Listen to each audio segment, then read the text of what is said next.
have some encouraging news for you, Mr. Trump. Thanks for joining us. We have a poll up online on our website that says you're 20 points ahead your nearest competitor, which in our poll with our viewers is Marco Rubio. So wow. What do you have to say to that? I'll say that I'll take it immediately, okay? I'll take it right now. That's a great honor. I've really bonded with the people from South Carolina. It's been they're special people. You know that perhaps even better than I do. Mm-hmm. But they're great people, and I've been here many, many times, long before the political thing started. And it's just a great relationship. So I'm not overly surprised. We're getting tremendous reception, tremendous crowds, as you're probably hearing, you're covering. But that's a great honor. I've just heard that. That's a great honor. Thank you. They still have to get out on Saturday and vote. Remember that. Yeah, right, because the polls, these don't count to the ultimate vote. That's right. What is going to happen next in this whole situation with you and the Pope? Okay, the Pope says you're not a Christian. You say the Pope's acting disgraceful. What happens next in this story? I mean, the Pope basically said that anybody that put up a wall wouldn't be a Christian. And then I said, well, wait a minute, the Vatican has these massive walls, so you got to remember that. What happened is I'm very strong with regard to the border. I'm very strong with regard to security for our country. We need a border, we need security, we need a wall. Drugs are pouring across the border and we need a wall. So what happened is the Mexican leaders very intelligently said, oh, Trump wants to build a wall, Trump wants to build a wall, it's bad. And the Pope said anybody that would build a wall is not a Christian. And I thought it was a pretty bad statement, frankly, but look, I have respect for the Pope. I certainly have respect for that position. And people are really upset about it from his standpoint because they don't like, why is he getting involved in this? And as you know from your voters and all of the people that live in this area, they want to have protection. They want to have a wall. They want to have a border. They don't want people coming to South Carolina from, even in terms of the migration from Syria and all. So we're very strong on that. And I have to do what's right. What's right is our country needs security. Our country needs a border. You talked a little bit on Twitter about Ted Cruz and questioned his Christianity on a tweet. And you also now sort of question the Pope for questioning your Christianity and saying that's not a good leadership quality. So are you saying you're not a good leader? I mean, how does that reckon itself? I'm saying with Ted, he's lied a lot. In fact, Marco Rubio said he was a liar. And I was glad he said it first because, frankly, it's a little bit easy. But he's misrepresented me on the Second Amendment. Nobody's stronger in the Second Amendment. Of anybody that's run, nobody's stronger than me. You know that. You know my stance. And Common Core, we're ending Common Core. We're going to bring education back locally and so many other things on the military. So sometimes Ted Cruz would say things like, for instance, I'm pro-life. And Ted would say that I'm not pro-life. And I say, what's this all about? And he lied, just like he did with Dr. Carson, with the votes in Iowa. He said Dr. Carson has left the race. And many people voted for him because they said, Dr. Carson's left the race, give us your vote. That was such a misrepresentation and such a lie. So Rubio called him out and I called him out. And what I did say, I didn't say it's not a Christian. I say it's not a good thing where a Christian tells lies like that. As far as the Pope is concerned, I don't know anything about it. I just got here. But the Pope was told by the Mexican officials very strongly that Trump is trying to solve the problem of the border, trying to clean up from our standpoint, we're going to clean up the border. We're going to stop criminals from coming in. We're going to stop drugs from coming in. We're going to have a border. And if we don't have a border, we don't have a country. And I guess the Pope got involved, and probably one of the Mexican leaders said, maybe you could say something about Trump. But he was really fine. He really talked about if you build a wall. You can't build a wall and be a Christian. But then I immediately thought, I said, but the Vatican is a series of massive walls. So, so I think he's got a little bit of a tough statement there. What I want for the country and what I, hopefully if I win, my whole theme is make America great again. So important, make America great again. We have $19 trillion. Our borders are like Swiss cheese, people just pouring across that shouldn't be here. Many, many criminals. We have 179,000 illegal immigrants in this country as of last week. 179,000. We have to strengthen our country. We have to strengthen our borders, and that's what I want. I want many things for the country, but it has to start with borders. Otherwise, we don't have a country.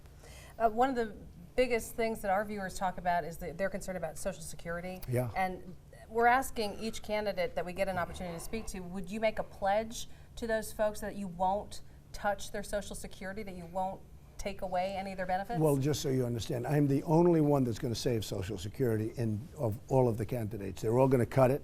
They're going to cut it down substantially in some cases. They're going to raise the age limit substantially in some cases. I'm not doing anything. I'm leaving it. I'm going to get rid of fraud and abuse and waste and all of that, which everybody wants, which is significant, by the way.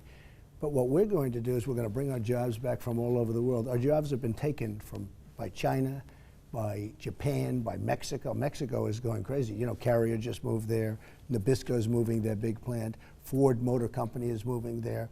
Yeah, but you're in a state that's bringing companies here. No, we I got know that. China bringing Volvo to South Carolina. But you have to be careful because China may be bringing it, but if China keeps devaluing their currency, they'll be bringing them out. Like your Boeing plant. They're building massive plants for Boeing airplanes in China. If China devalues its currency, China's going to be taking your business out. I mean, you have to be very careful because China is the greatest currency manipulator in the world that the world has ever known. And you have to be very careful. I was telling people about it the other day. You have Boeing plants, and they're building Boeing plants, and all of a sudden, if they start devaluing their currency, you're not going to be able to compete with them, unless I'm president, because I won't let that happen. If you were president in President Obama's situation right now, with the death of a Supreme Court justice, would you appoint someone and do basically what he's planning to do? Well, look, I think he would do that. I think he's going to appoint someone. It's up to the Senate, Republican majority, by the way, to take a look at it and reject it, because hopefully the new president will be able to do that. Now, the new president may be Democrat or maybe not, but the fair thing is that the new president would be able to do it. Now, the Republicans really have a very strong power there. It's going to be virtually impossible for him. He can appoint somebody, he can say something, he can put them there, but the Republicans have to approve it, meaning a Republican Senate. So in theory, it should be the next president that's going to do it. I think he will appoint somebody. He should not be able to get it through unless the Republicans back down, as they have done often. You saw what they did on the recent budget. It was a disaster a month ago. They approved everything Obama wanted. I always say Obama is one of the worst negotiators in the world, except when it comes to negotiating with the Republicans. He gets what he wants. So they have to be very careful. But they should not back down. You talk a lot about national defense, making America stronger. How are you going to pay for it? Because military expansion is so expensive. It is expensive, but first of all, we have to get the contractors and the kind of equipment that we want. It's so much, you know, I'm self-funding my campaign. Sure. I'm putting up all my own money. I'm not taking whatever. I'm not taking money from all of these defense contractors and all of the people, like you're talking about the drug companies. Once you do that, they control you. They are giving to all of the people I'm running against tremendous amounts of money, many millions of dollars. You look at some of the money they have, millions and millions of dollars. I'm doing it myself. I'm funding. In other words, I'm going to be able to do things for the people, the right things. We have to bid out defense contracts. We have to bid them out very strongly. We have to get the kind of equipment that our people want, that our generals want, and that our soldiers want and need. So often, how often do you see where they're getting a plane that they don't want, or they're getting rifles that they don't want because the company that makes those rifles or that plane, they're politically more astute. They're better. So we can't have that. So we're going to make our military bigger, better, stronger than it ever was before, but we're going to do it smart, and we're going to make it something special, and hopefully we're never going to have to use it. You are a guy who's successful in business, obviously. Business is often motivated by profit. So when you switch to being the negotiator for the American people, if you win this office, isn't that going to be strange, almost like you're going against your business instincts to go for the best deal? Because it won't be good for business, it'll be good for America. Well, what we want to do is make it good for business. And I don't care. You know, I have a company, I built a great company. My kids will run it, or my executives will run it, or both. And it's a great company. And, you know, I did the filings. Everybody couldn't believe how it's very low debt, some of the greatest assets in the world. I mean, it's really amazing. That's the kind of thinking that our country needs. We need that kind. We owe now, excuse me, we owe now $19 trillion, going up to $21 trillion because of the bad budget deal. We can't allow our country to go any further in the hole. We are so deep in the hole. We owe China $1.7 trillion. We owe Japan $1.5 trillion. I mean, think of it. They take all our business, they take our jobs, and we owe them money. So we need the business thinking now. And the reason I say I built a great company, we need that kind of thinking now heading our country. And we have the biggest business leaders, Carl Icahn, some of the biggest business people in the world have endorsed me already. We're going to use our great business people. We have the best in the world. We're going to use them to make our trade deals. We're going to renegotiate trade deals. We're losing so much money. We're losing $500 billion a year with China. We're losing way over $100 billion a year with Japan. We're losing $58 billion a year with Mexico. We can't do this. So we're going to change things. We're going to make our country rich again. We're going to save Social Security, but we're going to make our country rich again, and we're going to make our country great again. And it's not pie in the sky. Oh no, it's going to be. It's actually. It sounds strange. It's not even going to be that tough. It's not even going to be that tough. Do you know that we don't deal on drugs? The drugs, we're the largest drug buyer in the world to make people better, right? You know, with all of that's going on with Medicare, et cetera, et cetera. We don't negotiate with drugs. If we did, we would save anywhere from $100 to $300 billion. That's one of the biggest issues we hear about from our viewers. The other thing, you know, this is a conservative area for the most part, right. And we hear from viewers a lot about the abortion issue. The ads are running. Right. The Cruz campaign's been very aggressively playing old interviews you've had where you were pro-choice. From 20 years ago. Okay, but I'm you evolved. You've talked about that. And Ronald Reagan evolved too. But when does the evolution stop? Are you done evolving?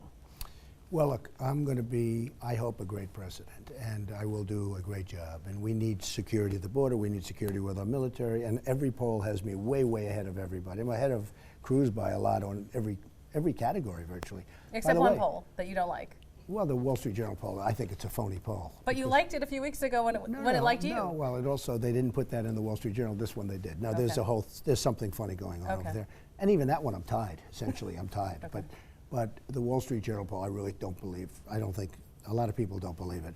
CBS just came out a couple of hours ago with a poll that has me very substantially leading. I'm talking about nationwide. And really I'm happy about, I'm leading with evangelicals nationwide. I just won in New Hampshire with everybody, with men, with women, with evangelicals, with young, with old, with highly educated, with not so highly educated. That was in New Hampshire. We have 36% of the vote. And it was a great thing, and I hope we're going to have that great success right here, because this is really a special place. It's a special state, and it's a special part of the world. So I hope that it works out. What is your most outstanding, memorable moment of your time on the South Carolina campaign trail? I think honestly, the people. The people are great.